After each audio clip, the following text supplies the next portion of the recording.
So, welcome to another episode of the VIA VHS Retro Movie Podcast, your virtual video store. Every week we go back and look at movies from the analog era, the VHS era, 70s, 80s, 90s, early 2000s, and we just kind of relive it. We reminisce. We decide if it still holds up, if it's still as awesome as it always was. And this week, it's really special. We're going back to that rare territory we don't visit too often. We visit just enough. We're going back to the 70s. We're going back to 1977, a movie that any other year would have been the biggest movie of the year, but it just happened to release right at the same time as the original Star Wars. We're looking at the American classic Smokey and the Bandit. I'm your host, Wesley, as always, joined by Spencer. Oh, there you go. I got my 40th anniversary Smokey and the Bandit Blu-ray. Get Which actually smoked. it has a bunch of great special features on there. But not only Mhm, that, I got a little bit of show and tell because why not? mhm. Because you're gonna watch Smokey and the Bandit, you Yeah. got to have yourself your little Pontiac going right there. He's Diecast bad one. down. Hell yeah. That is the baddest car ever. It's so cool. It's the best probably like movie car that's not like maybe kind of like I'm gonna say kind of sci-fi like Back to the Future or something like that. Like one you could actually go out and buy and drive on the road Right. kind of thing. Because even the DeLorean, well, first of all, the DeLorean sucked as a car, but also the DeLorean didn't look exactly like it did in the movie. You don't have the big, like almost rocket looking things on the back and the Mr. Fusion and the flex Yeah. capacitor, you Or know. it's kinda like a Bond car too, and Aston Martin is really cool, but it's not like you're gonna have all the weapons and all that stuff driving Yeah. around town. Yeah. You can Ejector seat. straight yeah, you can straight up get Smokey's Trans Am and just, get all the bitches, I guess. I mean, that's what else you can do in that car. I mean, Yeah, exactly, um, that the only other one that could compete, but it's more of a I feel it's more TV than movie, but it's really right there with it is generally Dukes of Hazzard. oh yeah. Yeah, around the same time in America, around the same area, up in Georgia, there you go. Yeah. It's a good It's era. I love this movie section of, like, almost this Southern good time films, and it only lasts for about, like, less than 10 years before it yeah, kinda goes away. It's a small window of time, but it's with some really great country music, really fun premises, fantastic stunts and action, all sorts of stuff, and there's so many of these great movies. Smokey and the Bandit probably being the pinnacle one, but then you yeah, throw in Dukes of Hazzard. It starts off with Gator, White Lightning. You got the Clint Eastwood ones like Every Which Way But Loose. yeah. There's so many great Convoy, ones. you can throw Convoy Yeah, in there. Convoy's in there. That's in the same kind of ballpark. Yeah. Just these cool, fun Southern movies that kind of it's hard to find anymore. It's like that was just like a kind of one and done era. Yes, really is I've always been fascinated by that, like why that particular section of Americana, that 70s Southern slash country Western a little bit, Hmm. Waylon Jennings, Johnny Cash, outlaw vibe kind of took over in pop culture. And we're all the better for it. This is the best time, the culturally best time in America.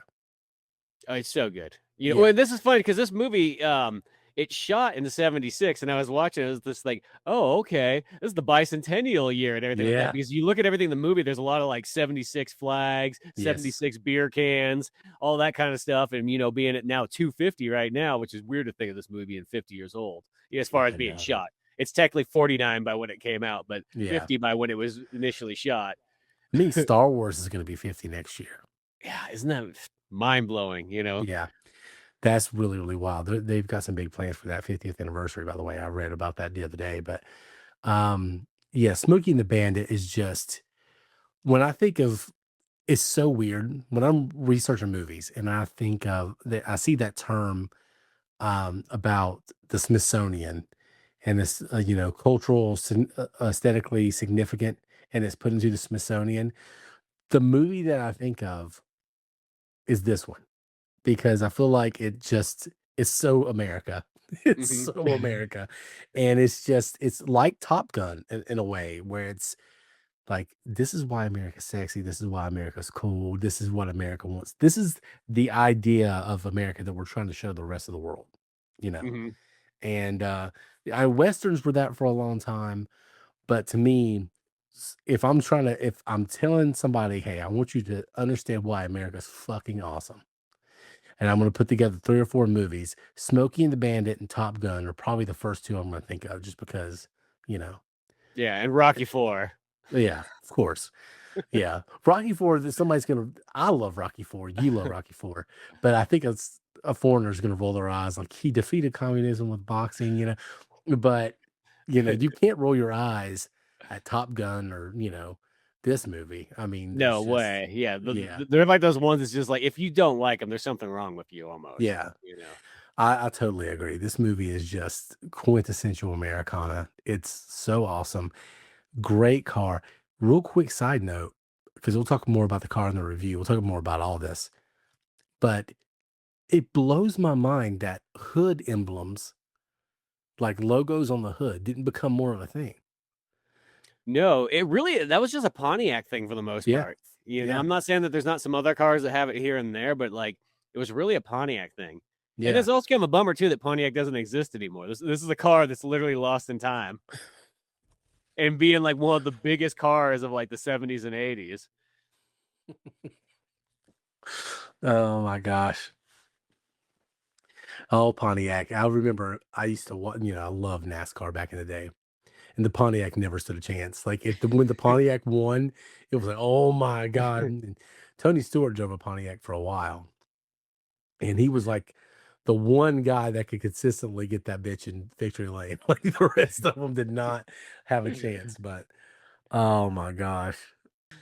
But anyway, we got a lot to say about Smoking the Bandit.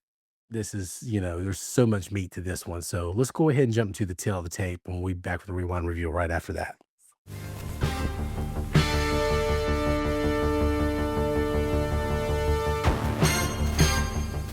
All right, so tail of the tape is when we go back to when the movie was released in theaters, and we kind of look at the culture surrounding that time, what's going on in the world and the box office and music. And I didn't get a chance to look at music. It's the 70s. Whatever's on the radio is good. It doesn't matter. The soundtrack of Smokey the Bandit's amazing. Yes. Soundtrack of Smokey and the Band is amazing. Jerry Reed.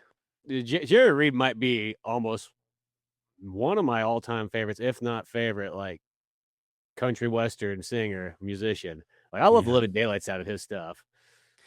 I like the storytellers. Yeah, I think that's what it is. I think that's why I love the 70s music, is because I love that story element that they all carry. Yeah. I mean, of course, I'm partial to Waylon. I named my son's name Waylon. But yeah, you can't go around Waylon. No, yeah. I've always been partial to him. And you get Dukes of Hazzard with him. So but Jerry Reed, man, just so great in this movie. We'll talk more about that too. But yeah, great soundtrack. Of course, it's the 70s, so it's great music. Now, the box office, we always talk about the box office in the tail of the tape. It's a little different when you get to the 70s because we look at something called the box office weeklies, and that's not really available to you. They don't really, and also there wasn't movies released every week in the 70s. You know what I mean? A lot of times like they faded in too. Like you'd get like a release like in a couple of states and then like a couple more states. And yeah. It was almost like a tour in a sense. Yeah, and there was only 2, screens for most cinemas. And the thing is with this year is you have one juggernaut movie, and then this movie, which I think most years this movie does extremely well, but I think most years it would have done even better. But it's sharing all these theaters are basically showing Star Wars on one screen, Smokey and the Bandit on the other. Yeah, because And Smokey only comes out a couple weeks before Star Wars. well, see, the way I read it was they come out like 2 days apart. Oh, is that what it was? Well, maybe that was. So I there see. yeah. Well, they have 2 release dates on Smokey. They have May 19th, and then they have July 29th. Yeah. See, I got May 27th because that's what IMDb said, and that's what Wikipedia said. So that's the one I went with. Interesting. Because I I'm thought looking it at the was Wikipedia and it says the 19th on here. Yeah, I don't know when this was released then, but it's I don't think close. they know when it was released. No. IMDb says one of them says like May 19th, I think, for the premiere, and then May 27th for the actual release date. Either way, it's released close to Star Wars. Yeah. And those two movies basically, it's kind of like 1938 when you had Gone with the Wind and you had, Wizard of Oz. And at that time, a lot of these places only had one screen. So Wizard of Oz was a huge bust, Yeah. didn't make any Yeah. money. At least these places had some room for Smokey in the Bandit. But Yeah, exactly. yeah, huge juggernaut box office year. I would like to have known what Smokey would have done if not paired up against Star Wars, because this one does like what I wrote down was it had a budget of like 43 million and then did 127 million. 4.3 million, sorry. Yeah, 4.3 million. I was gonna Yeah, say, that's a like, huge budget for 1977. yeah, it's bigger than Um, Star Wars, probably. yeah, yeah. Yeah, it has a budget of 4.3 million, makes 127 million. Star Wars made like 770 million, Yeah. which is Yeah. just fucking insane for 1977. That's just But even huge. with Burt Reynolds here though, at only like what 4.3 million being made, it's like, and then of making over 100, Yeah. plus is that's already just ridiculous right there. Yeah. This is a huge hit, one of the biggest of the 70s. Yeah. And I think would have been even bigger if this would have been released in 1976 or, not 1975. 75 has Jaws. So, but this could have usurped Rocky, I think. Yeah. Y- I You I know, think, and realistically, we always talk about, there's those movies that pretty much break the new Hollywood mold, and you always think hmm Rocky, Star Wars, Jaws. Well, realistically, Smoking the Bandit's that other humongous one too Yeah. that like is something way different than all the new Hollywood stuff, Yeah. and kind of ends part of ending that era and starting in this one here. But this section of the Southern fun movies only once again last till about like 82, 83. Like Stroker Ace is a perfect example. We watched that one before on VIA VHS, and that's almost kind of a perfect example of like that was like the tail end of it there. Like these movies Yeah. were not the same anymore. Yeah. It's a very, very special point in time where Burt Reynolds could be the guy, you Mhm. know, and those type of movies would work. It's you get too late in the 80s, people it's like the band Georgia Satellites. They come out, they're kind of successful and they have their little hit. But boy, if they would have come out 5 years sooner, man, holy shit. Yeah. They would have They're been just Michael too late to Jackson. the party. They really were. They really and they did well still, but man, they was just there was something cut off. I'm not really sure what the cutoff was. Something about 1984 feels like it was kind of like a big transit. That's when the 80s become the 80s, I think. Yeah, because I almost think these Southern movies kind of end about 83. And that's Yeah. about kind of the end of that era, give or Yeah, I take. agree. Yeah, and it's just kind of, that, you know, mama's family, kind of like kitschy Southern, kind of whatever that was. It's just kind of over. And now we're going into the future. Ridley Scott has the 1984 commercial at Super Bowl, and everything's different after that. Yeah. Um, I mean, I even Dukes always, of Hazard only goes to 85, and those last yeah, couple seasons are the ones yeah. where they use like little like toy cars like Hot Wheels jumping. It's Oh my you can see the gosh. budget's gone. Yeah. Eastbound down. Yeah, it's just it doesn't last very long, but yeah, Smokey out of that era, I would say this is the biggest of those films. Oh, 100%. I Yeah. don't think actually anything even gets close to that. Dukes of Yeah. Hazzard for TV, but Smokey and the Bandit is the prime movie. And there's a build up to it, of course. Once again, White Lightning and Gator leads the charge for both Burt Reynolds and Hal Needham as well. Yeah. Oh, how Needham. I say Needham. Is it Needham? I don't know, but he needs ham. Who He doesn't? does need him. Who doesn't? You're right. But yeah, second in the 1977 box office to Star Wars, $127 million. Huge, huge hit. It's American classic. The critics, they 71% on Rotten Tomatoes, 85% popcorn score. It's one of those movies where like it's it's kind of like this is a weird comparison, but I'll make it make sense. Blade Runner, in the sense where it's not for everybody, but the Mhm. people who love it really, really love it. So even if you don't love it, you can appreciate it. You're like, okay, I see where I appreciate what this is. But if you really love it, this is like one of your favorite films of all time. And Blade Runner is kind of like that too, where Mhm. people at the time nobody liked it, but but later on, it's like critics are like indifferent to it. They're like, oh, it's okay. But the people who get it and it hits with them, they're like, this is one of the greatest ever. So Smokey and the Bandit's one of those movies where you hear a lot of people say it's their favorite movie. This is Oh, yeah. a type of movie that is a lot of people's favorites. So I mean, it's the 85% doesn't really do it justice because if you fall in love with this movie, it's probably in your top 10.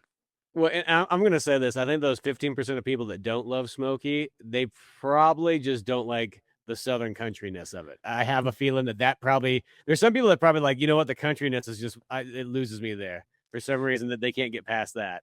It's a Republican movie. Yeah. like, like, I don't know if they would want to admit that. Well, it's that or if you get those if you got those real intellectual new Hollywood type people, I could see them having a hard time with Smokey and the Bandit. You know what I mean? Because if Yeah. they saw this movie, they're like, "What? No. You know, it's just goofy. They're just having too much fun. They're literally delivering beer across the country." I mean, it's well, I can't wait to talk about that in review because none of this should. I mean, they're not wrong. They're not wrong. I mean, it's dumb. It shouldn't work. It's not stupid.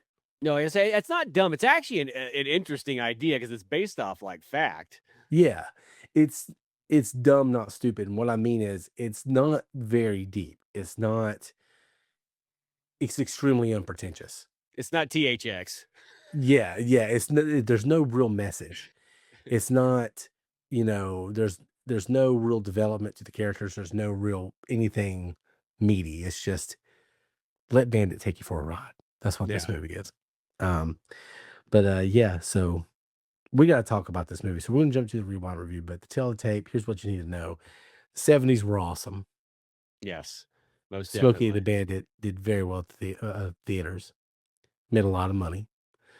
Probably Burt Reynolds' biggest hit. Mhm.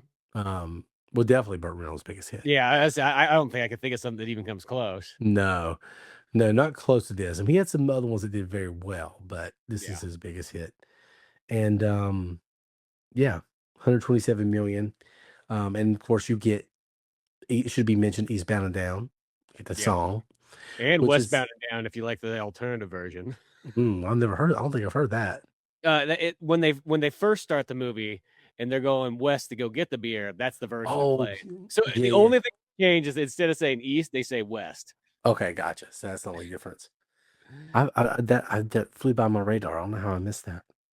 Um, but there you go. So we got a lot to talk about with this one. So we're gonna go ahead and jump to the rewind review, and we'll be back in just a moment.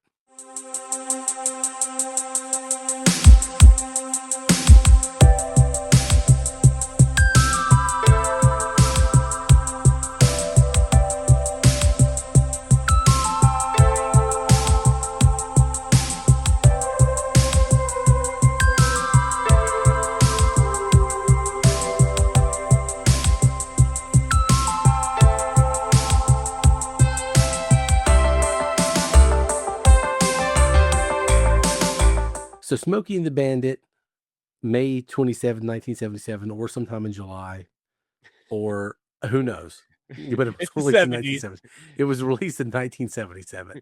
It was made in 1976.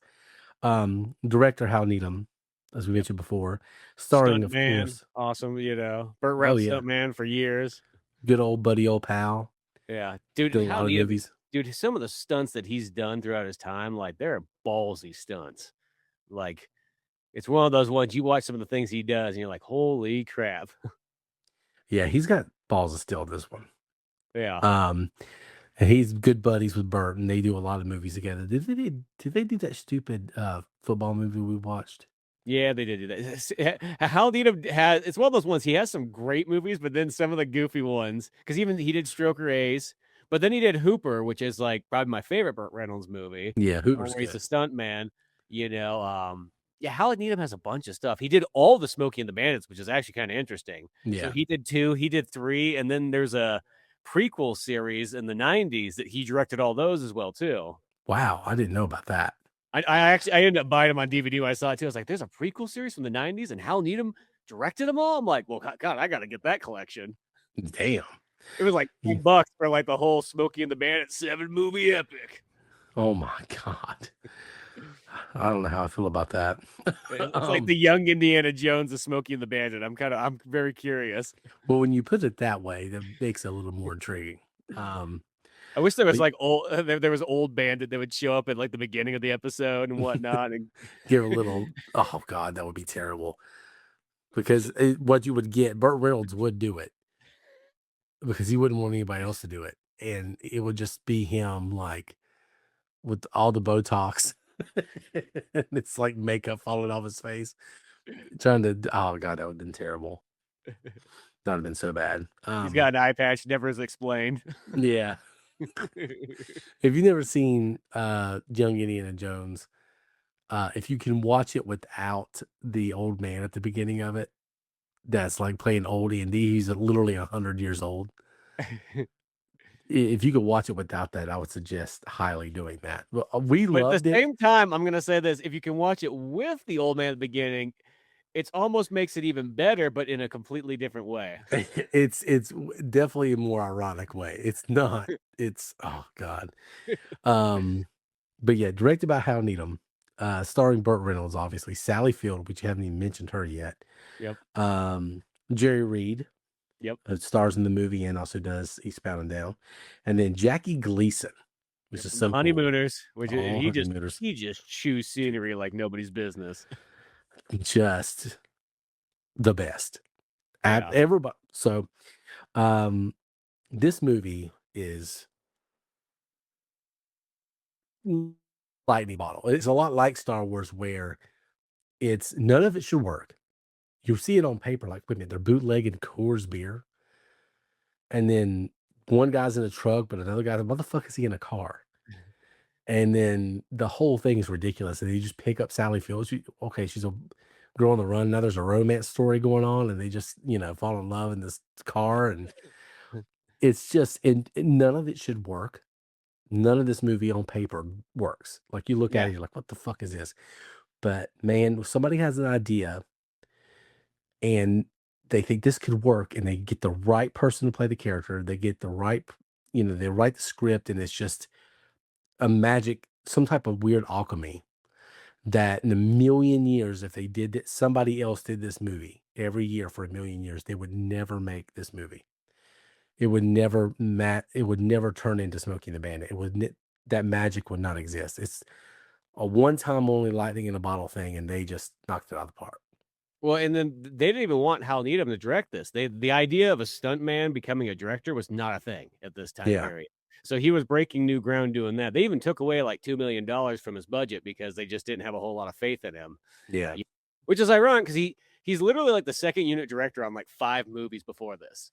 Hmm. It's like, is that not experience? Like, I don't. That's such the most bizarre thing. Like, I get it if somebody came out of the woodworks and they'd never done movies ever, and it was like an author comes in and wants to direct a movie. I could see that being kind of a weird choice.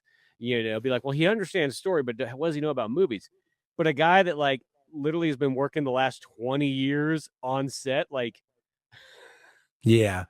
I mean, there's two sides of that, because one, I agree with you. Like why would you take away money and take away budget?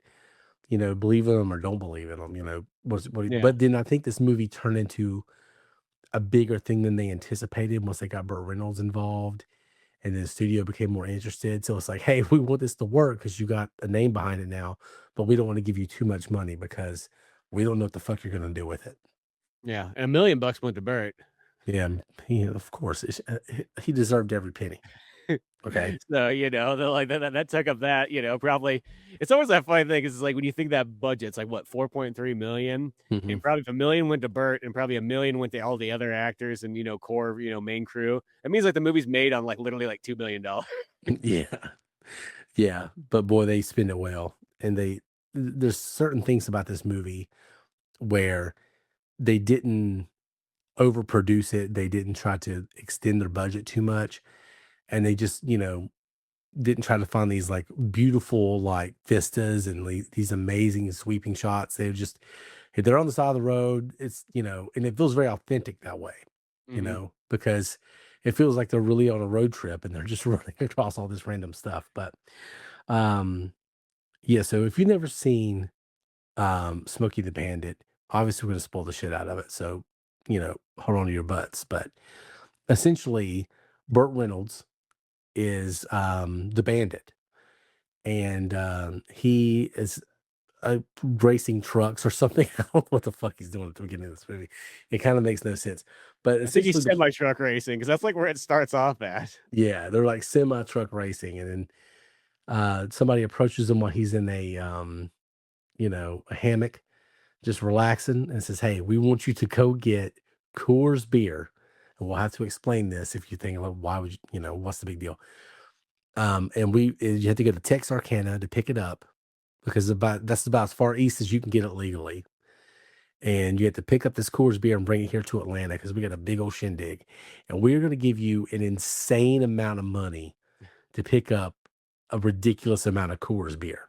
Yeah, a Could whole you do it? semi truck load. Yeah, a whole semi truckload.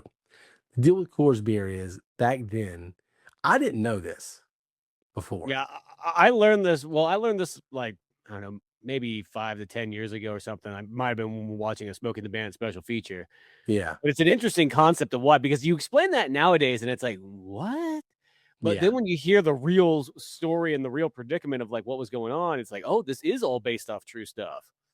yeah. Coors beer you couldn't get it east of the Mississippi essentially, and Yeah, there was even a lot of Western states where you couldn't get it. It was it's- it was Colorado, I guess California. It was a Western beer, so of course people in the East Coast were just like, "Oh, I gotta get Coors." It's like it's not it's in and out. You well, know, and we apparently don't have it. Y'all do. yeah, and apparently it was a preservative thing is what it Yeah. was, is they didn't have a certain preservative. So Coors used to be a lot more natural is pretty much what it was. And so because of that, it couldn't travel, farther than a certain distance. And that's Yeah, I you think why needed like the hardcore timeline is in this movie too. yeah, you needed refrigeration and it made things more difficult. So tours you couldn't get it on the East Coast. And that was such a wild thing to me too growing up because my whole life you can get it here. You know what I mean? Like there Yeah. was Coors race cars and NASCAR. Yeah. Well, because Coors is realistic. I know Budweiser always wants to say that it's like the most American beer, but let's be honest, Coors is what you see all the blue collar guys Yeah. drinking. You know what I mean? Every firefighter, every mechanic, everything that they're generally not drinking a Budweiser. Well, over here I think it was Bud. Was it? Um Maybe that's how. Bud In and California, I'll say Miller. it's every like blue collar guy. They're always Coors. Every firefighter, every police officer, like you generally don't see them drinking something other than that. Yeah. I mean I like Coors better than Budweiser. Um and Miller. Um so yeah, Yeah, but Miller always seems like an East one as well too. yeah. Yeah. I mean, everything here is associated with NASCAR. So, Bud's Dale Jr., you Yeah, know, Miller Lite was Rusty Wallace for the longest time. And then you had Miller High Life was a big deal in NASCAR. And then later on, I think it was probably the early 90s, the first time I can remember seeing Coors in NASCAR. So once to me, that's when it's legitimate in the South is when it gets on a stock car. Now it's officially in the Southeast. And yeah, Sterling Marlin had the Coors Light car, the car that killed Dale Earnhardt. Just want to throw that out there. yeah. So yeah, see that's how dangerous Coors is. But yeah, that's the silver bullet he was driving, Yeah, and it killed old Dale. He took mm, a right turn to Jesus. yeah, exactly. Yeah, Jesus wasn't carrying any Coors. he was not. Yeah, um, a lot of conspiracies on that one because his son's driving the Bud car, whatever. Yeah. Shut up. Anyway, but um, anyway, so yeah, so they Burt Reynolds is like, hey, yeah, I'll go get your beer. You're gonna have to give me. This is like a fantasy movie, also a God's fantasy movie, It because it's 100% just is. because it's so absurd. He's like, yeah, oh, you want me to go smuggle beer from Texarkana to Atlanta? Yeah, you have to give me a ridiculous car, and because I'm not driving the truck, my buddy's gonna drive the truck. I'm just a distraction, basically. It's like I'm just gonna have the Smokies, chase me, instead of getting onto the truck so we can get that beer to Atlanta.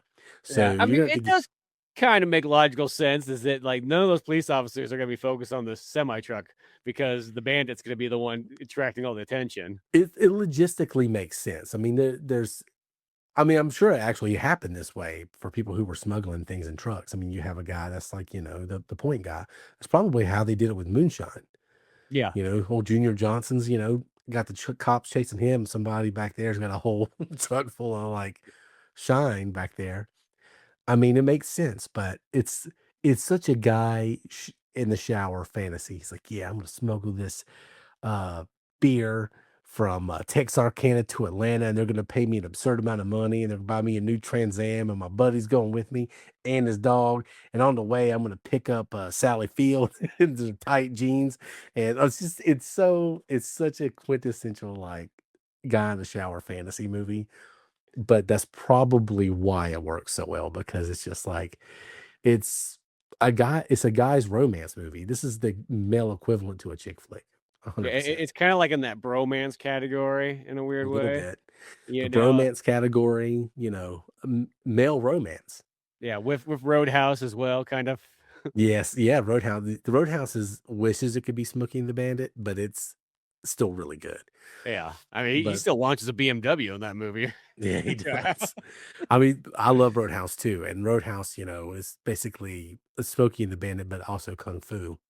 yeah, But and they're in that same vein, but Smokey's just the ultimate guy fantasy movie. I mean, like, oh, I'm just driving down the road in my Trans Am and oh, I'm Sally Field, I'm helpless. Let me jump in your car and fall in love with you. It's like, yeah. I don't want to get married to like this retarded like sheriff's son. We're all like, Daddy, Daddy, let me hold your hat, Daddy. yeah, let me hold your hand, daddy. Yeah. Oh my gosh. So yeah, so Burt Reynolds just decides he's gonna, yeah, ultimate guy fantasy movie. He's going to pick up this bunch of beer from Texarkana, and he and his buddy are going to smuggle it to Atlanta. He's got this cool Trans Am now. And by the way, the guy who orchestrates all this guy is named Big Enos with Little Enos. Exactly. Yeah, which is just come on. Um, and there's these two like so they reminded me of the guys who ran the plantation in Django. Yeah, they're probably descendants of that. Yeah, probably. So yeah, they definitely have that old Southern money for sure. Yeah, Yeah, like they're basically given spending six figures on some Coors beer, essentially, yeah, you know. Um, so anyway, that's what's gonna happen. So Burt Reynolds goes and wakes up his buddy, um, played by Jerry Reed. What's his name in the movie? what was Jerry Reed's Cle- name? Cletus? Cletus. Yeah, Yeah. Snowman. Snowman. Yeah, he calls him the Snowman most of the movie. Jerry Reed in this movie, Snowman might be one of the best sidekicks ever. Oh, 100%. It's right up there with, Don Knotts, Barney Fife and Andy Griffith. I mean, it's just, you know, such a great sidekick. But Jerry Reed is so good in this. He almost steals the show. Yeah, And when you have somebody like Burt Reynolds, who's kind of like the Michael Jordan of charisma, he just got it. You know, yeah, he's up there with like Tom Cruise and guys like that who just effervesce like charisma. Jerry Reed, man, so good in this. And yeah. you just can't help before he's so effortlessly funny, Mhm. and he balances out Bert so well because Bert's just, pig-headed and kind of like, I'm gonna do what I want because I'm the bandit, and I'm gonna get away with it because I'm the bandit. And he's a little bit more practical and grounding. Yeah, he's got a family, he's got the wife and all that kind of stuff where, Yeah, Bert has none of that. yeah, of course not. And Bert's just kind of living wild and free and careless and carefree. And so Jerry Reed's character, Cletus, is a little bit more grounding, a little bit more relatable to the rest of the audience because who the fuck is Burt Reynolds? You know what I mean? Like nobody. Yeah, So yeah, Jerry Reed's he's the closest thing you kinda have to your sorta avatar character, like, if I was just a good enough semi truck driver, I could maybe be, Snowman.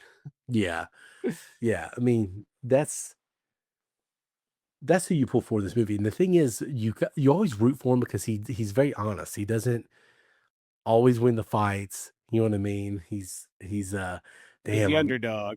Yeah, he's the underdog. He knows he's not maybe being the best family man, but at the end of the day, he's getting a bunch of money for the family, so it's gonna work out. You know? Yeah, he's got that dog, which this is the one thing I think about in this movie is, like, he's feeding that dog, like, burgers and so on like that, but, like, dude, they're stuck in a truck for, like, 20 hours, like, what does that dog have to do when it has to go? Just lean out the window or something? Well, they go swimming in the pond. And then they do take a couple breaks. It's they do stop here and there. Well, the time so, okay, one thing that was wrong with this movie is the first part of this movie, they're very secure about the time. They're like, "All right, man, we're 27 minutes ahead of schedule." And then I think at one point they're almost like an hour ahead of schedule or something. And then the second half of this movie, they fucking stop and get some food to eat. Like Burt Reynolds and Sally Field just fuck off to take a walk for a minute. Like the Jerry Reed swimming with the dog in the pond. Like they dropped that pretense real quick. It's just like we're ahead Yeah, of schedule, and now it's like fuck it. yeah, you know, we're a couple hours ahead. We can do whatever we want. Exactly. Like it's just they dropped that pretense the second half of the movie, which they needed to make the plot move. But it is also like I couldn't help but think that I'm like, y'all gotta be running real late right now. And they never are. They're like always right on schedule or a little bit ahead of schedule. So Well, it's like they're literally supposed to be in the car for like 20 hours. You yeah. know? It's a long time to be in a car. Yeah, it really is a long time to be in the car. I mean, you have to stop. You have to get gas, but they just straight up fuck around and fuck about. I mean, he gets, Cletus gets in a bar fight. Yeah. Yeah, he stops it. Which real quick, when the Hal Needham is a good director because one of the when he gets his ass kicked at that bar, Cletus, Mhm. and Jerry Reed walks in there, I was kind of confused on the dynamic, like why these guys want to kick his ass. Who are they? Bikers. I know that, but Well, and for some reason, this bar is owned by, the Mr. McDougal guy from, Coming to America, but he yeah, does nothing to help out Jerry Reed, his friend. no, he doesn't. And these bikers are kind of like a menace, and you can tell like the people who own the bar don't really want the bikers there. They're just kind of like a nuisance. And so they get into a fight, and because they were going to hurt his dog or something. Yeah, they're Cletus gonna gets his kill his ass beat. dog or something, like, gotta get Yeah. like, the movie gets intense for a moment, it almost goes New Hollywood. Well, that's the thing about that scene. Is so weird. Is that Cletus gets into a fight with everybody and gets his ass kicked, and they throw him out of the bar, and his dog's out there too. But then you have this long, unbroken shot of him like getting up, dusting himself off. He's got blood on his face. He's kind of like stretching it out, like, and he just kind of walks slowly to the truck. And then there's people that are waiting for him, and it's like real quiet. There's no music playing. I'm like, man, that was good. That was Yeah. like really, really good. Well, That even this was one dude the most, times in, he picks the dog up, like, and brings him into the truck, you know, just yeah, in that singular take. yeah. That was a great part of the movie. That was like Jerry Reed's hero moment of the movie, and he was so good. But yeah, he gets his ass kicked, and he just brushes himself off, gets back up in his truck, and Bandit's like, "Hey, how'd it go?" Because yeah, I just got into a fight. He said, "How'd that go?" He goes, "Well, about as well as always." Got his ass kicked, and that's what makes you relate to that character so much. And you're just like, okay. But then he runs over those bikes, and I'm like, fuck yeah, Yeah, he gets his revenge, and it all works out. yeah. Snowman's the best. Jerry Reed. They wanted him to play Bandit originally. You know, and it sounds weird, like, he almost could, and I think it would Yeah, be totally plausible, you know? I mean, I know we're so used to it being Burt Reynolds, but I could 100% see Jerry Reed playing it.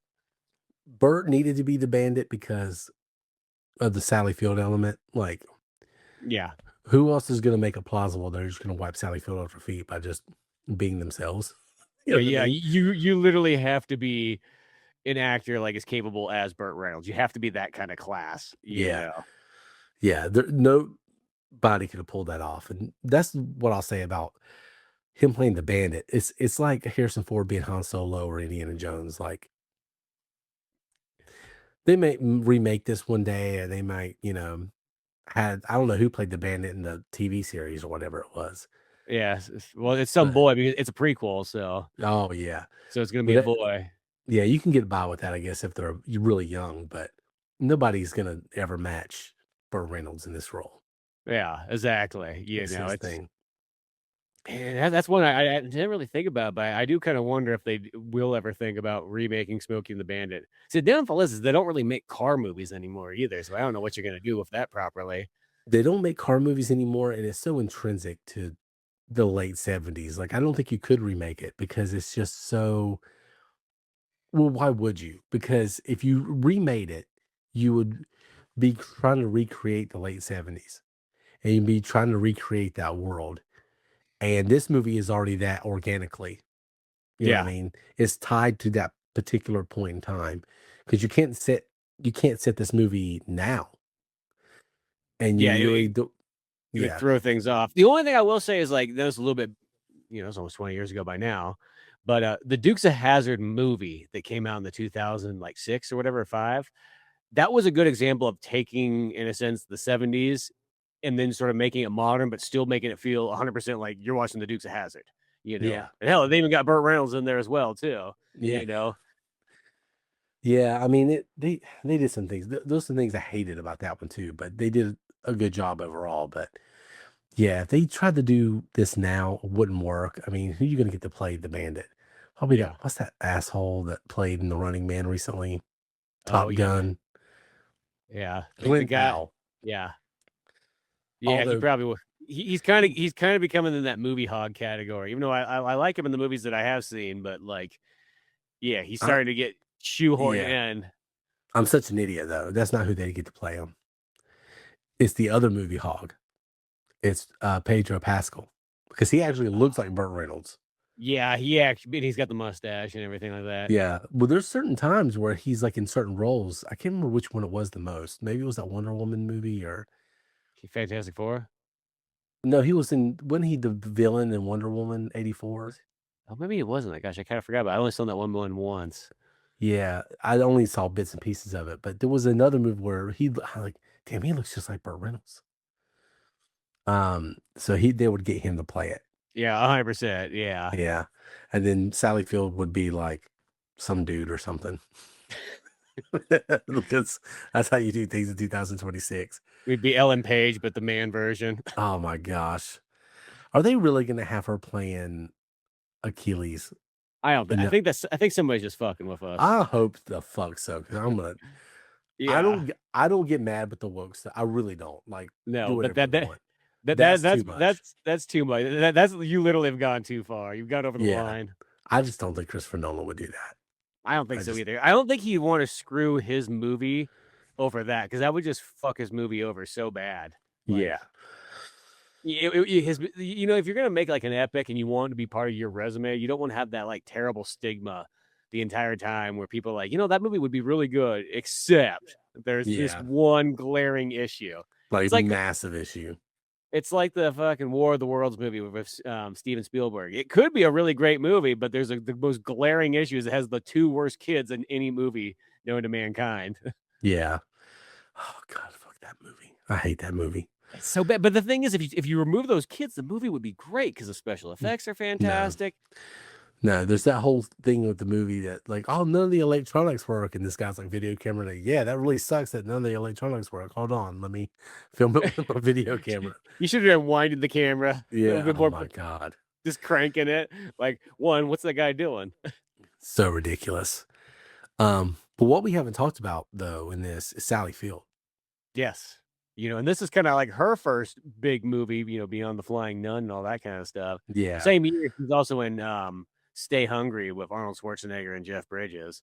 Oh, Uh, shit. yeah, so she's kinda coming out, right here, but they didn't want her in the movie either. They literally didn't think she was sexy enough to be in the movie until Burt Reynolds said something. Yeah. Well, her and Bert had a little fling going on, Yeah, '70s. and yeah, and, I conventionally, I get what they're saying because you mentioned the Dukes of Hazzard earlier, and you would think they would get like a Daisy Duke type, Mhm. play that tall, drinkable. But boy, Sally Field. Well, first of all, the thing is with her, she oozes charisma too, and she's one of the few people that can go toe to toe with Bert. Yeah. Like you could put some really attractive girl in there, but they don't have the wit, they don't have the charm, they don't have the energy. They're not good of as good. Very few people are as good as the actress as Sally Field is anyway. That you know what, that'd be like the Dukes of Hazzard movie with Jessica Simpson. I always felt that was the weakest link of that movie. Was she's not god awful, but it's the one. It's like it just doesn't feel like Daisy. It's just a little Right. bit off the whole time. I think she's trying her best, but it's you kind of need somebody else. Yeah. She can go toe to toe with Burt. She like Burt can kind of like, try to win her over with a smile or whatever. And she can kind of bring him down to earth a little bit. And Mhm. she is so funny in this movie because she's got all this charisma and she's running her mouth, talking nonstop. But what's funny about her, she's got her damn shoes off, which this is why Tarantino, I was talking about the movie. And of course, when they were putting footage over him talking about the movie, it was always Sally Field's feet all over the fucking Yeah, place. that's the stuff that when I see that, that like grosses me out. That's like one of those things I feel like when there's a girl that puts her feet on the window, it's like, oh, it's so fucking disgusting. Yeah, she is laying all over this car. Like every time they clip back to the car when she's in it, her feet are hanging out the fucking window. They're on the dash. She's Like she's sitting got a, backwards in the car. she's sitting backwards in the car. And the thing is, it's so No funny. seatbelts. Yeah, no 120 miles per seatbelts. hour, no seatbelts, no problem. Didn't give a fuck. She's like, "How fast we going?" And he's like, "Oh, 100." He's like, "Oh," she's like, "Oh shit." Pretty much, it's just like, and then she just kind of gets comfortable, goes back talking about show tunes, like literally every position that she could sit in that car, she sat in that car, including on Yeah, Burt Reynolds. So, exactly.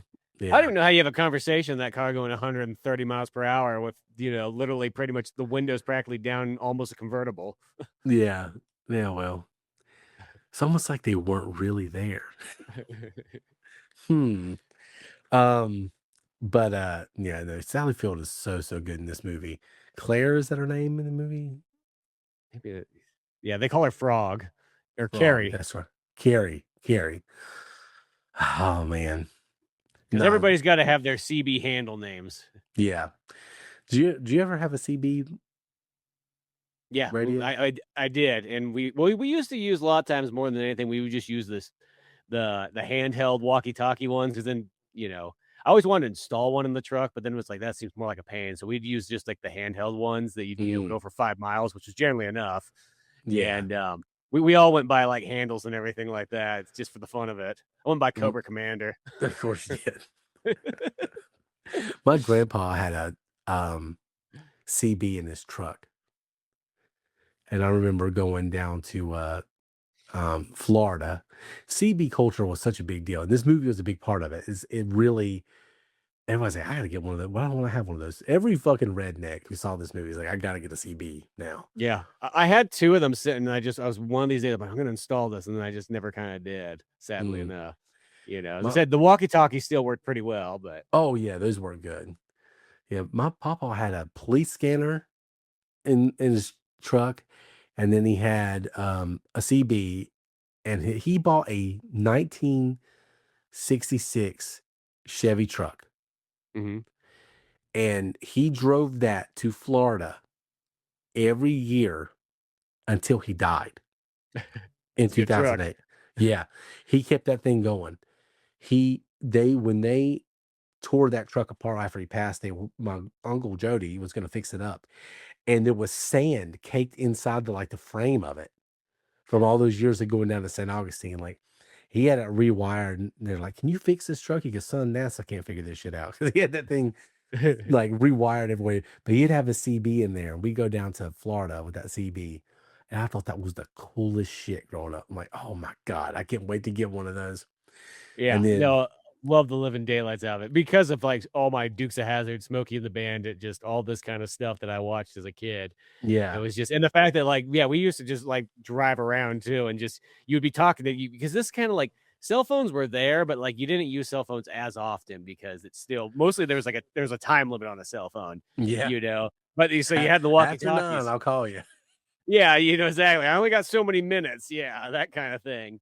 So that's where the walkie-talkies were and just the funness of it and just literally like especially this movie too with like just the the trucker kind of dialogue in it that is such Oh like an man. art form in itself.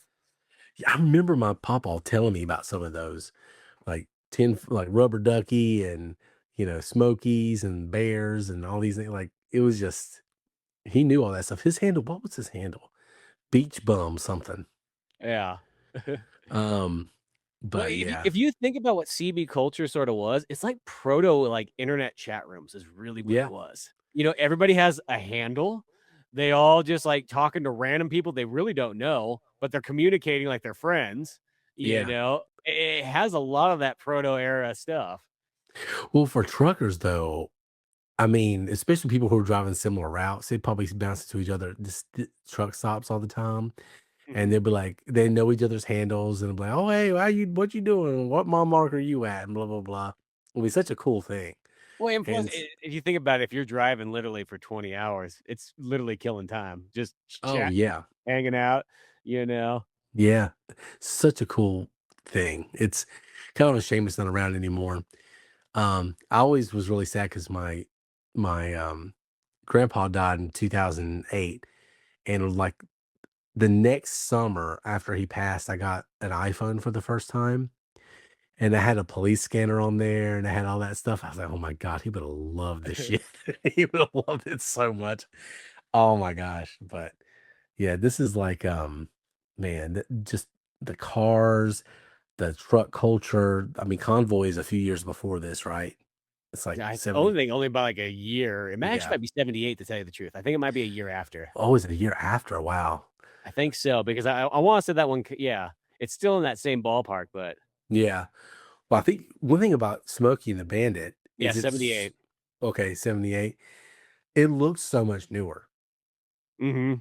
Because, I mean, maybe that's just 'cause it's been, like, restored since, but I think it's been a little bit more preserved. yeah, You know. I think so too, but man, it looks so good. I mean, it looks very 70s because it's very organic in that sense, but it looks really crisp for a 1977 movie, like, only Star Wars probably looks as good from that year, to Yeah, be because it's one of honest with those you. ones. It's like they kept that print intact. I think it's that thing when you get a movie that makes quite a bit of money, they make sure that like, okay, let's put some of these prints in the vault and like we'll keep it for future. Where something like Convoy that probably didn't make a whole lot of money, it just kind of goes into someone's collection for a while before they decide to do something with it. Yeah. I watched this on Netflix, by the way. Oh, did you? Yeah, it's on Netflix right now. It looks real Nice. good. Yeah. Yeah, I watched my Blu-ray copy and it looks really good on that one too, the 40th Yeah. anniversary. Yeah, they've kept this one. This is one of those significant films, so they probably do keep up with it pretty well. But yeah, it's hard to think Convoy being after this one because it looks so much different than Convoy. I mean, Convoy didn't look bad, by the way. It just doesn't look as good as Smokey. Um, Yeah. Well, and then sometimes too, you get some of those movies where I hate to sort of say it, they might just have like an upscaled version of the DVD version, it seems like. Because you see yeah, that every once in a while where it's like, "Man, this something doesn't look right. You guys didn't do a proper transfer here." yeah, yeah. Smokey does not look like that. No, Um, Smokey looks good. so you get Jackie Gleason in here, Hmm. um, playing Buford T. Justice, which is amazing. Yeah, great name. Um, so the situation with him is that his son is retarded and somehow scored Sally Field and they were gonna get married, I guess because the money or something. Yeah.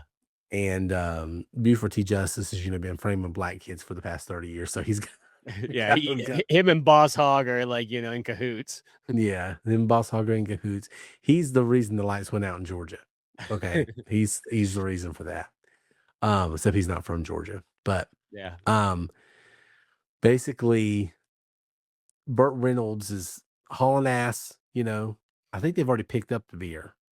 And that's Yeah. when Sally Field just shows up in the middle of the road in a wedding dress and all frantic and then jumps to his car. Yeah. And she's running from a wedding. And the person she was going to marry was Buford T. Justice's retarded son. And so he's pissed. So he's way out of jurisdiction. He doesn't care. It's about real justice to him. He's going to get uh not is it Carrie? Yeah, Carrie back, which is Sally Yeah. Field's character. And because he's embarrassed, his son's hurt, and he's gonna fix the situation. And so he's after her. but she's with the Bandit now. So that's what the movie basically is. I run the beer back. That's the important plot. That's the MacGuffin. But the secondary part of the movie is Buford T. Justice ain't giving up. And it's very Roadrunner Coyote. Yeah, 100% whole Yeah, I way. mean, the whole way. But man, Jackie Gleason is so funny in this movie. He says some of the things he says to his son, when I get back, I'm gonna punch your mama right in the mouth. It's just so, so good. Oh my gosh. Who knew Jackie Gleason could play a Southerner so well? Because Yeah, he he's does it. so You would like think, amazing. Yeah, oh yeah, if you told me he was born in Alabama, Tennessee, I'd have believed you. yeah. It just goes to show how good of an actor he is. So good. The comedic timing is so good. It was his idea to have his son in the car, even though his son rarely says anything except for like, hold, let me hold your hat, daddy. And, daddy, I can fix it or whatever. Yeah, Um, Other than that, his son doesn't have a whole lot of lines. And he's just there basically so Jackie Gleason could talk shit. That's basically why that character exists. He said, give me somebody to play off of. And yeah. Jackie Gleason showed up 3 sheets to the wind, put on a great Southern accent, and talked all this heinous shit to his son and about the bandit and about Sally Field. It's fucking great. It's Yeah, so, so it's good. so good, and I think that's really why also the Smokey and the Bandit just so solid is that you just have this extreme well-roundedness of, like, 4 major characters that are all, like, firing on all cylinders. Yeah. I mean, you have a great charismatic lead in Burt Reynolds. You have an unbelievable love interest with Carrie and Sally Field. The best sidekick, best so it's a buddy movie. You Mhm. get that element to it. It's a road trip movie. Snowman's great, Jerry Reed's great, and then you get a great antagonist in with Jackie Gleason. I mean, they knocked every single part of this movie out of the park. Yeah. It's really, again, they could if they tried for a million years and they cast it different every time, and then it would never work out again. Well, and the fact too that this movie is just literally like wall to wall action, which is Yeah. kind of another thing that's kind of you don't generally see that in 70s movies either. A lot of times there's kind of a build up. I always refer to it as the 70s build up, where a lot of times you have like an hour in the beginning of the movie where let's be honest, nothing really happens. It might still be interesting, but like nothing really too much. And then the last half an hour, 40 minutes or so, the movie really starts to roll. Where this movie is just like it gets going. And once it's Yeah. going, it's nonstop till literally the very end. The credits roll and the movie's still going practically. Yeah. Yeah, I mean, it's literally that they're still back on the road again when the credits roll, so it's very kinetic, it doesn't stop, and it's kinda like if Mad Max was like a Southern sitcom, Yeah, that's and actually they what it is. It's like yeah, Fury Road, where it's a continuous one-way trip through there and then all the way back. yeah, and then there's, like, all kinds of roadblocks and different groups of people trying to stop them. But then you have your allies along the way too. It really is like Mad Max, but, like, also like a Southern comedy, and they just had a baby, and it's Smokey and the Bandit. Well, and this is like the movie too, where I feel like it kind of started with like the lot of the incompetent cops that kind of keep destroying their vehicles over time. That you see throughout like the late 70s or 80s. Blues Brothers, of course, takes it to like the next level of like just destroying cop cars left and right. Yeah. Yeah, this one just they what's funny about this one is they only had a few cars, and they, I mean, put these cars through the ringer. They did driving through the pond, jumping shit, you know, flying off the road and flying back onto the road. I mean, they said one of the cars wouldn't even run at the end. Well, it makes sense though. But you got probably like the best stunt crew of the time for sure, like putting this Yeah. all together. So they're gonna maximize every bit out of these they can. Yeah. I think that might be it might be the best movie car only because it's so attainable in comparison. Yeah, Like, you can never have that Back to the Future DeLorean unless you're, gonna make it an actual movie prop. yeah. Unless you I steal it mean, from the Universal lot. yeah, yeah, it seems comparatively unattainable. I mean, the Ghostbusters thing is a hearse, you're not gonna really do that unless you're really making it like a movie thing. Mad Max's car is got a very unique aftermarket look to it. So Yeah, you gotta go to this, Australia to buy one of those interceptors anyways. They didn't make it yeah, to the US. yeah. So I mean, this is the best movie car in the sense that it's the same one you can get from the showroom. Yeah. Well, and that's the thing too, is these like I think they said Pontiac's sales went up like threefold, like Oh, I after bet. you know, what I mean, everybody had to have one of these. It Yeah. yeah, the Firebird, all the Pontiac vehicles of this time period, just like they were on fire. So sadly, and then after that, it was kind of that was the end of their run. Yeah. Yeah. Pontiac did some stuff. You don't like the Aztec? The Pontiac Aztec? I had some friends that had one of those. Those things were pretty cool, actually. Um, Yeah, I remember but my buddy had one in high school of I can't remember what the exact Pontiac was, but it actually was a pretty legitimate car still. And this is like probably early 2000s Pontiac. yeah, Pontiac just became like Oldsmobile, where I can't remember exactly why, but America has that rule where a manufacturer can only produce so many cars. But if you want to sell more, you know, Chevy Malibus, they turned the Oldsmobile Cutlass into a Chevy Malibu and just had the Yeah. Oldsmobile logo on it, and you could resell more Malibus, but it's not called the Malibu. The Ford Pontiac basic Mercuries. Yeah. Yeah. Pontiac kind of became that for GM for a while. It was just like repackaged versions of Chevy cars, but with a Pontiac badge on it. Um, and their GTO remake didn't do very well. Yeah. So I think, well, I mean, I don't think it did anyway. I don't remember seeing a whole lot of those on the road. So, No. um, And that, nowadays, it's kind of one of those ones when you run across a Pontiac, it doesn't matter what kind of Pontiac it is. It's almost kind of like, oh, there's Pontiac over there. You'll see one of those every day. no, you don't, not anymore. Ah, but, yeah, great movie car. Burt Reynolds, I mean, it's quintessentially his role. I mean, it's nobody's ever gonna match it. He's so good in it. Um, yeah, I mean, when you think of Burt, you think of this one now. Yeah, exactly. It's just it's the one where you know it's just so legendary. You know, probably literally one of the most lasting movies of the '70s for sure. I think so. I think it's one of the most important movies of the '70s. Especially from an American culture standpoint. Like, if you really were trying to understand American culture and just trying to have an Americana experience, there's very few things that's gonna do that, like Smokey and the Bandit. Yeah, no, it kind of is like one of those ones where it defines like that era really well, right there. Yeah. You know, like if you want like that time travel trip back, like that movie, you know, is going to show you a lot. Especially now, like when they're driving around Atlanta, and this is oh man, I've said it before when we watch Days of Thunder and other things. The old South, man. And when I say old, I'm not talking about that South. Okay. Yeah, I'm talking about this was what, 7 years before I was born.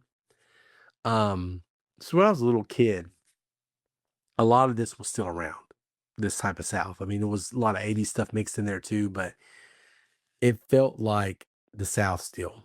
And mhm, this part of North Carolina, that part of Georgia doesn't feel like that anymore. Now they're saying that whole area, basically Georgia has a Piedmont, South Carolina has a Piedmont, North Carolina has a Piedmont, and that whole area is becoming like Philadelphia, New York, Washington D.C., Boston, where it's like a just big continuous city.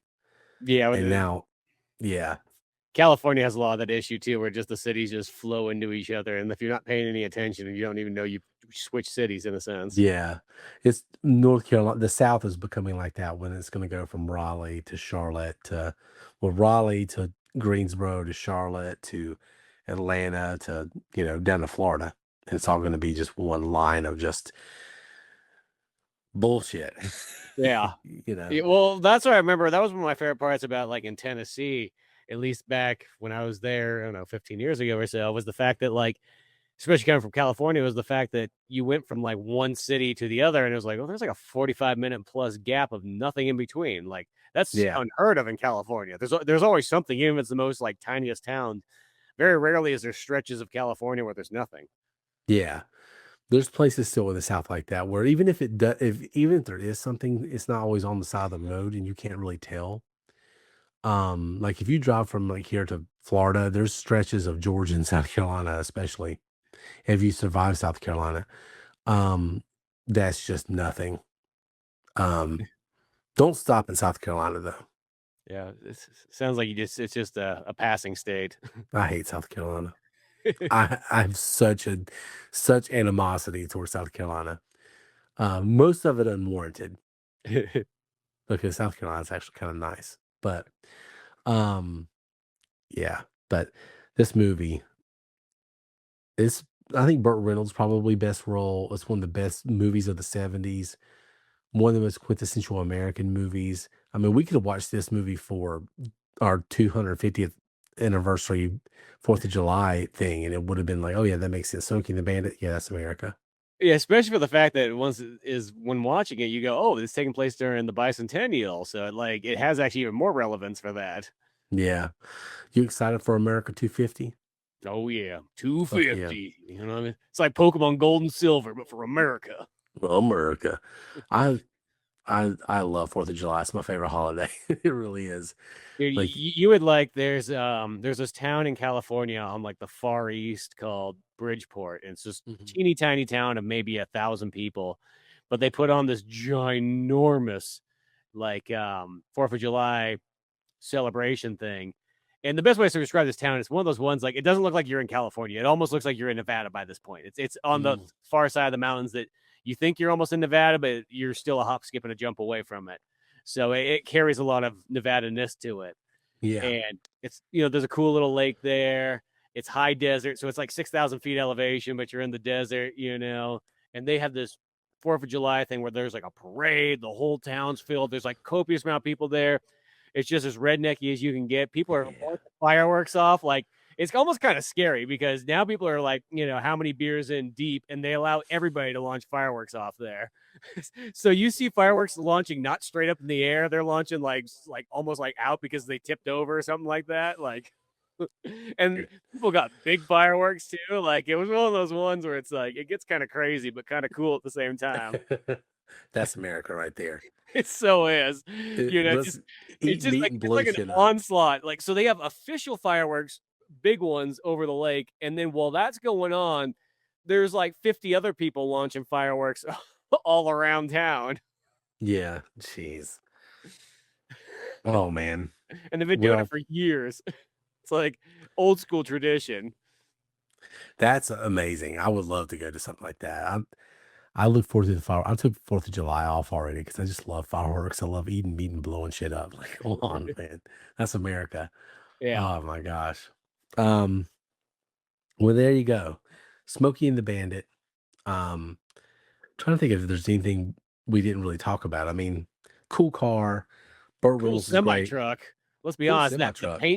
the paint job on the side of the cargo container where it's got the bandit guy doing a robbery 1800 style on horseback. Yes.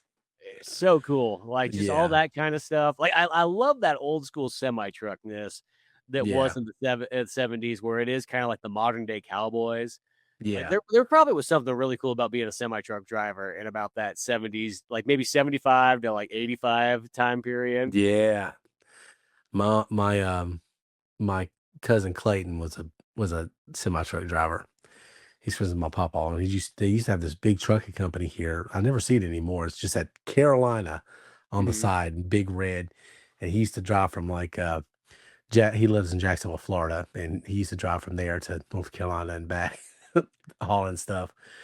But yeah, that's a very, very special time for truckers. And you could one thing about this movie, just you could paint it as a neo western too, Yeah, and it totally 100%. works. I mean, you could put this plot in a western. You got stagecoaches and horses and all that, and just sub out beer for moonshine maybe or some other illegal Yeah, liquor. whiskey or And whatever the hell they're doing, yeah. right, yeah, you gotta run this to a dry county or whatever, and we'll pay you an absorbent amount of money. You could put this in a western, and this plot would work. And so it is kind of a de facto neo western too. So, Yeah, you could put in a Star Wars movie and it would work. oh my gosh, yeah.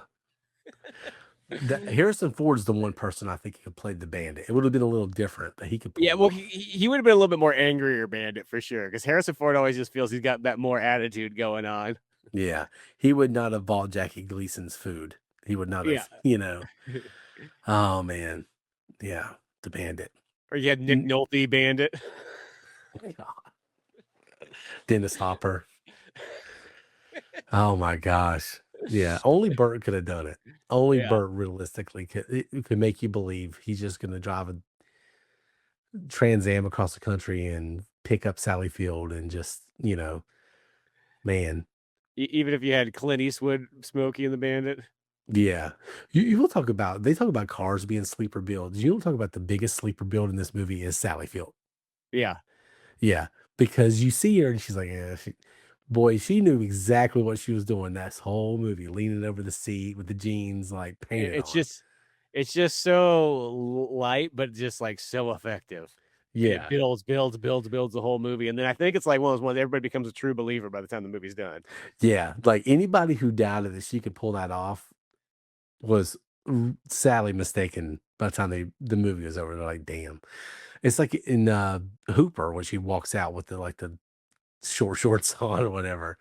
And it's Yeah. like yeah, Sally Field, Or, or in Forrest Stay Gump's Hungry, she loses the pants. yeah, exactly.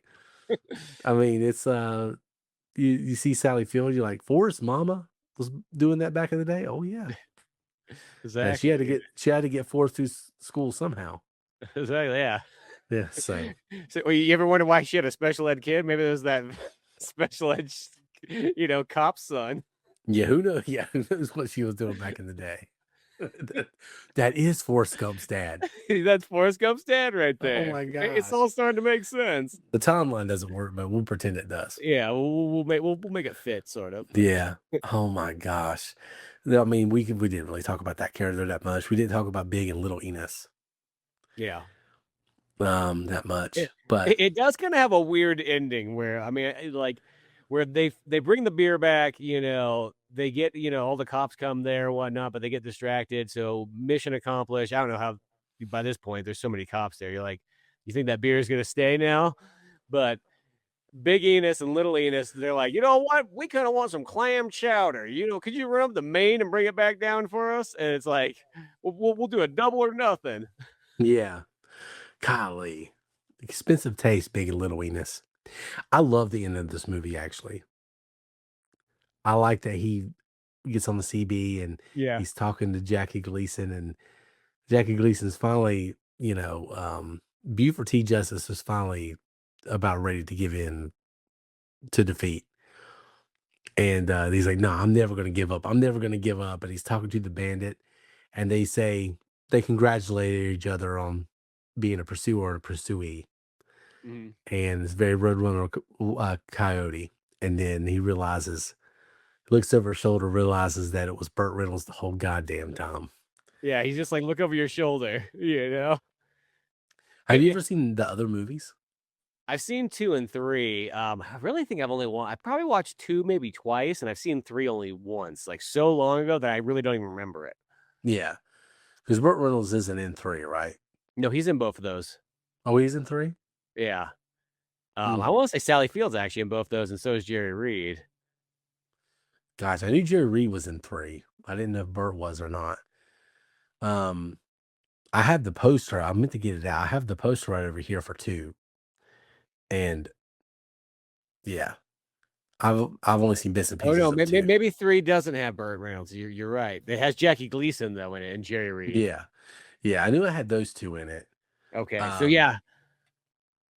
So that one's almost just a straight up spin-off. I think Smokey the Man 2 is the one where they got the elephant. okay, yeah, yeah. Yeah. The Oh, it's circus got thing. Dom DeLuise is in the second one as well too, 'cause Yeah. yeah. So, yeah, him and Bert are Yeah. always real good buddies. Oh man. That little clique of actors too, those comedians and stuff. That was just a perfect time for that too. I mean, it's just great, great time. Late 70s, man. Yeah. Maybe the best part of America. Well, this is the other thing we didn't forget to mention too, is one thing I love in the movie is Buford T. Justice's car. The whole way gets, like, beaten and battered to the point where more parts start falling off, he loses a door, they drive underneath a semi truck and it chops literally, like, the top of the car off, so now it's just, like, no windshield, pure convertible, and it's just practically falling apart, And I love how they just keep taking that same vehicle all the way to the finish line. Yeah. Like they run over another car at one point. It's hilarious because it reminded me of Planes, Trains, and Automobiles, how the car just gets progressively more fucked up. And Buford T. Justice don't give a shit. He is gonna, you know, Come he's hell or gonna go high to the water. yeah. And also another funny thing too that the son doesn't give a shit at all that Sally Field's gone. No, he for some reason he's almost probably like grateful. Yeah, probably. Oh man, but yeah, there's so much to talk about with this movie. We could have talked about all the different scenes, the football field scene where they almost ran over a bunch of little kids and killed them all. um, in real Yeah, life. they're professional stuntmen, you know. Yeah. Um, but yeah, there's a lot of great stuff about this movie. It's so much packed in there. Um, has so much meat, so much content in this movie that it's just highly rewatchable. It's an American classic. American folk hero is the Bandit. Um, one of the best movies of the '70s. So never seen Smokey the Bandit. Right now it is on Netflix. Yeah. I don't know how much longer it's going to be there, but right now it is. And so highly recommend going and seeing it. But any last thoughts you'd like to add about Smokey and the Bandit? You know, I'm just getting excited to actually watch 2, 3, and those made for TV ones. I'm not too sure if they're gonna be who knows what they're gonna be quality-wise, but with how neat I'm doing them, it's like I'm kind of still pretty interested in seeing how that goes. And as I said, I haven't seen 2 and 3 for such a long time that, Yeah, you know, because that's the thing about these movies is like they play 1 all the time. 2 would come on quite often just right afterwards, but 3 not so much. And then of course I've yeah. never seen those made for TV ones pop up on anything. Hopefully they're better than that football movie we watched with Chris Christopherson. And God, see that the worst part too is that sounded like that was such a good movie. Chris I Christopherson, you have love Burt Chris Reynolds, Christopherson. football. I think it was the Hal Needham movie as well too. I So think it it seemed like was. everything was firing on all cylinders, and then you realize there was only 10 minutes of football in the entire movie. Yeah. What was the name of that movie again? I always forget the name of it. Hanging Uh, Tough. yeah, Hang Tough or something like that, or Yeah. Semi Tough. Semi Tough. That was what it was. It sucks, y'all. Don't ever watch it. It was such a letdown. Oh well, So, I'm gonna say this: he didn't do that movie. He doesn't have that credit to him. So oh, Hal Needham does it? no, so maybe that well, I'll give credit that maybe that was what it was. Maybe that's what it was. Because I know he does Hooper, right? Yeah, he does Hooper. The other one Yeah. he does is actually interesting. He does that movie. I don't know if you've ever seen it, but he does the movie The Villain with Arnold Schwarzenegger, and it's like one of Arnold's like really early movies, and Kirk Douglas. Is it And the it's, Western one? yeah, but it's like the Western one, but if you made it like it was a Looney Tunes but live action, it's really I bizarre. I have that poster too. Oh, that's actually a cool poster though, because it is kind Yeah. of a wild looking one. Yeah, I have that poster. I don't have that here though. I have it at my uh parents' own house, but it is there. But that's how I learned about that movie for the first time was that poster. Such a weird it's very early Arnold. That might be his first thing. But yeah, it's funny because it's like his third movie technically because he had Hercules New York, then he had Stay Mhm. Hungry Up Sally Field, and then he had The Villain. I don't think there's anything else really too much in between. Dang. So, yeah. Oh, Arnold. But that's Well, back when they didn't really know exactly what to do with Arnold yet. yeah. They're kind of Yeah. figuring it out. They're still Yeah. overdubbing them and stuff, and Yeah. Yeah. I think he's speaking in that one. The only one they overdub him in, which is funny, is Hercules in New York. But then you watch Hercules in New York with the original dub of Arnold in it. He sounds like he does in every other movie. It's like it's not there. It's like when they dub Matt or Mel Gibson in Mad Max. I always thought that was yeah. so weird. It's like, what? He's speaking English. Yeah. He's not even super Australian. Yeah. But yeah, watch Smokey the Bandit if you've never seen it. Great movie. One of the most fun I've ever had Yeah. revisiting this one because it's just so rewatchable, so good. It's a treat because we watch some shit sometimes. Well, this one just holds up so well. Like you just throw Yeah. it on, and it's just like you remember why you loved it so much. Hmm. It actually had been a good moment since I watched it last. So just going into it, you're just like, dude, it's good from beginning to end. Like never a dull moment. Yeah. Well, there you go. So Smokey the Bandit, 1977. Go watch it if you've never seen it. It's on Netflix right now. Thanks for listening to the show. As always, you can find us on VIA VHS at VIA VHS Pod on Instagram and TikTok, and on the dystopian hellscape that is Facebook. We're still there a little bit. So stay tuned for that. I think next week, are we doing Masters of the Universe next week? I'm not too sure. Yeah, I think it's next week. We'll talk about that after the show, but I know we got something coming up next week, so stay tuned. Um, but yeah, there you go. So anyway, thanks for listening. Y'all have a good one, and Via VHS is out.